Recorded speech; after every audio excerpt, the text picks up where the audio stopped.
উপস্থিত সম্মানিত আজকের এই কনফারেন্সে, ইসলামিক কনফারেন্সে প্রধান আলোচক, মূল আকর্ষণ হযরত মাওলানা শাইখ আব্দুল মুস্তফা রহিম আল আজহারি এবং হযরত মাওলানা আব্দুল মালিক আল কাদেরি, তিনি আসছেন কিনা আমি জানি না,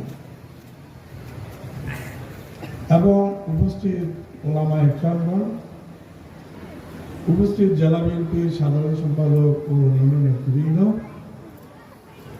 এবং মুসল্লিগণ এবং আজকের কনফারেন্সে অংশগ্রহণকারী মুসলমান ভাইরা, আপনাদের কাছে আমি কৃতজ্ঞ যে আপনারা আমাকে দাওয়াত দিয়েছেন।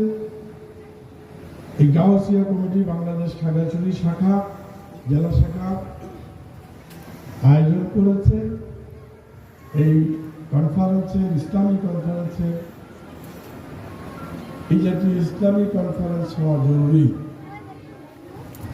ওয়াজের পাশাপাশি যদি কনফারেন্সগুলো হয় তখন অনেক কিছু শিক্ষণীয় ক্লাসের মতো করে শেখানো যায়।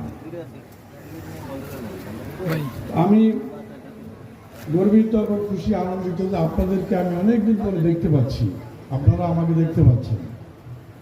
আপনারা জানেন 18 বছর পতিত বিদায়ী স্বৈরাচার সরকার, শেখ হাসিনা সরকার আমাদেরকে কোথাও যেতে দেয় নাই।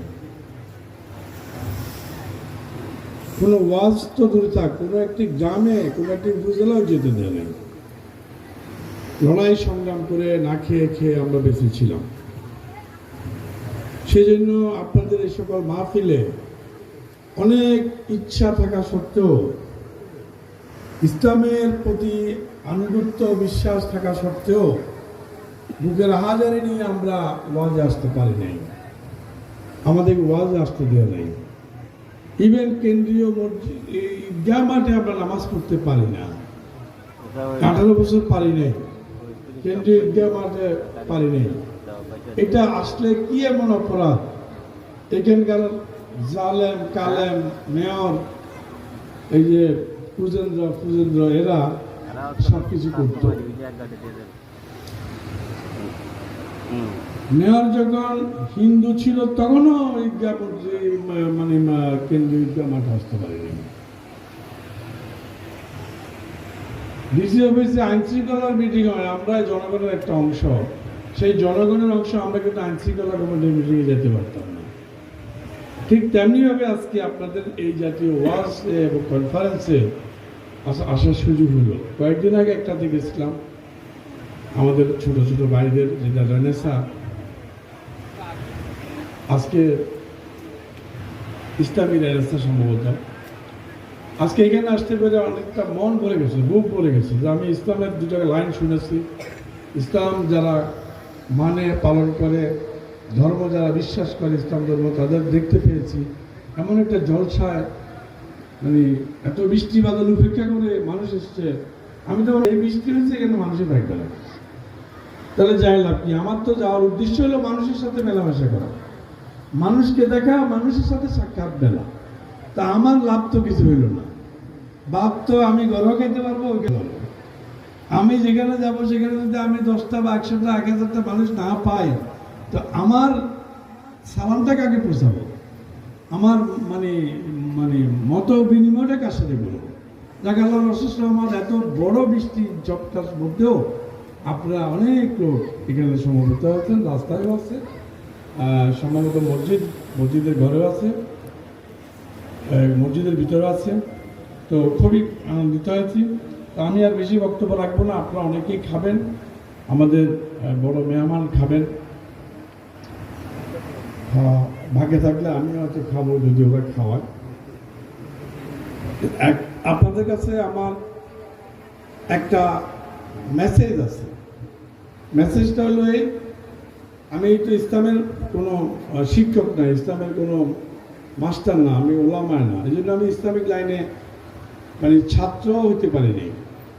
সেই জন্য আমি ইসলামিক লাইনে কোনো কথা বললাম না। আমার মেসেজটা হলো গত এক সপ্তাহ ধরে এই পাহাড় উত্তপ্ত। এই পাহাড়ে খুন খারাপি হওয়ার পর্যায়ে কেউ কেউ মারা গেছে, কেউ কেউ আহত হয়েছে। এখানে আমাদের প্রত্যেকেরই দায়িত্ব আছে, কর্তব্য আছে। কারণ এই পাহাড়ে আমি থাকি, আমাদের ছেলেমেয়েরা এই পাহাড়ে জন্মগ্রহণ করছে, এই মাটির সাথে আমাদের সম্পর্ক আছে। এই মাটির থেকে উৎপাদিত পণ্য দিয়ে আমরা ব্যবসা করি। এই এলাকায়, এই খাগড়াছড়ি জেলায় যে সকল ব্যবসা বাণিজ্য হয় তাহা আপনারা ব্যবসা বাণিজ্য করে উপার্জন করে সংসার চালান। কেউ দালান বানান অথবা কেউ দালান না বানান, সবারই কর্ম কিন্তু এই পাহাড়ে, এই এলাকায়। অতএব এই এলাকা টিকে থাকলে, এই এলাকায় শান্তি থাকলে আপনার কর্ম থাকবে, চাকরি থাকবে, ব্যবসা থাকবে। এই কর্ম ব্যবসা থাকলে আপনি কর্ম করতে পারবেন, পরিবার পরিজন নিয়ে ফরজ দায়িত্ব পালন করা, একটা ফরজ, পরিবারের প্রতি দায়িত্ব পালন করা ফরজ কাজটা আদায় করতে পারবেন। কিন্তু যদি এখানে অশান্ত হয়, হরতাল থাকে, গুলিগুলো থাকে, মারামারি থাকে, তা কিভাবে আপনি কাজ করবেন? ব্যবসা বন্ধ হয়ে যাবে, চাকরি বন্ধ হয়ে যাবে, দোকানপাট বন্ধ হয়ে যাবে, তাহলে তো আপনার সংসার চলবে না, জীবন জীবিকা চলবে না। অতএব এটা আপনার হক, আপনার এই মাটির সাথে যত কিছু জড়িত আছে সেই কাজগুলো করা আপনার হক এবং আপনার দায়িত্ব। এখানে অনেক সম্প্রদায় বসবাস করে। পৃথিবীর এমন কোনো দেশ নাই যেখানে অনেক সম্প্রদায় বসবাস করে না। আমাদের এখানে পাহাড়ি আছে, বাঙালি আছে, এটা একটা জাতি। ত্রিপুরা একটা জাতি, মারমা একটা জাতি, চাকরি একটা জাতি, বাঙালি একটা জাতি। বাঙালিদের মধ্যে হিন্দু আছে, বুদ্ধ, বাঙালি, বড়ুয়া আছে। এরা বাঙালি, কিন্তু ধর্মে কেউ বুদ্ধিস্ট, কেউ সনাতন, কেউ মুসলিম বা ইসলাম। আর ওদিকে ধরেন চাকমা আছে, বুদ্ধিস্ট, ধর্ম তাদের আলাদা। মারমা আছে আপনার বুদ্ধিস্ট, তারপরে ত্রিপুরা আছে হিন্দু ধর্মের লোক। তো তাহলে কি ধর্মও ভাগ আছে, ভিন্নতা আছে।